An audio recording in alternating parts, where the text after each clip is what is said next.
Former President Rodrigo Duterte nasa Dubai ngayon. At hinihintay ang kanyang flight papuntang Netherlands kung saan haharapin niya ang ICC o International Criminal Court.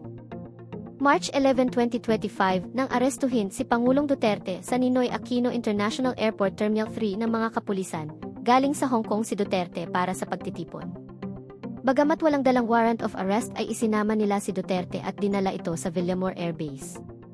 Haharapin ni Duterte ang kasong crime against humanity na inihain sa kanya ng ICC, kaugnay sa kanyang war on drugs sa panahon ng kanyang administrasyon. Bago pa man bumaba ng eroplano si Duterte ay pumalag ito sa mga pulis at sinabing, "You have just to kill me kung kakampi lang kayo sa mga puti."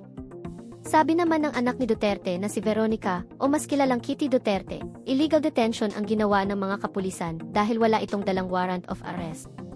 Dumating naman sa paliparan si Senator Bongo at sinabi sa mga pulis na kailangan munang matignan ang dating Pangulo dahil matanda na ito. Balak sana nilang isakay si Duterte sa dala nilang ambulansya, ngunit hindi sila pinahintulutan ng mga kapulisan.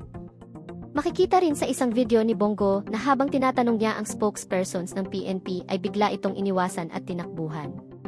Samantala ipinakita naman ni Kitty Duterte sa kanyang post ang sulat ng isang doktor, kung saan tumaas umano ang glucose level ni Rodrigo Duterte sa 328 sa kabila nagpagbibigay ng insulin sa kanya.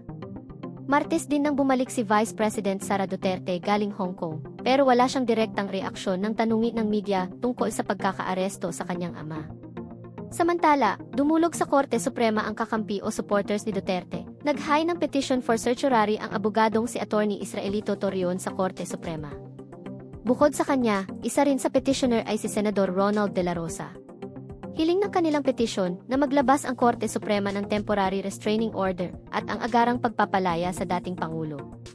Ayon sa kampo ni Duterte, illegal ang pag-aresto sa kanya dahil wala ng jurisdiksyon ang International Criminal Court sa Pilipinas dahil kumalas na ang bansa rito noong 2019. Dahil sa pangyayari, nagbigay din ng pahayag ang mga anti-Duterte na sina Trillanes at Risa Hontiveros. Ayon sa post ni Trillanes, noong 2017, nag-file ng kaso ang Magdalo sa ICC laban kay Duterte. After 8 years, sa wakas, nahuli rin ang berdugo.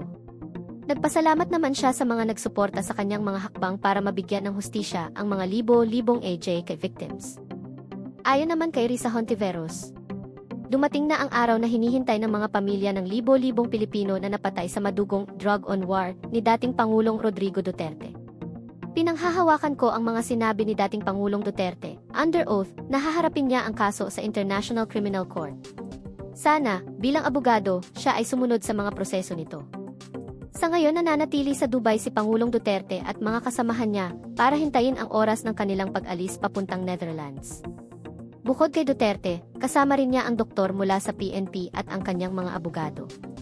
Sang-ayon ka ba sa ginawa ng gobyerno na isuko ang dating Pangulo sa ICC?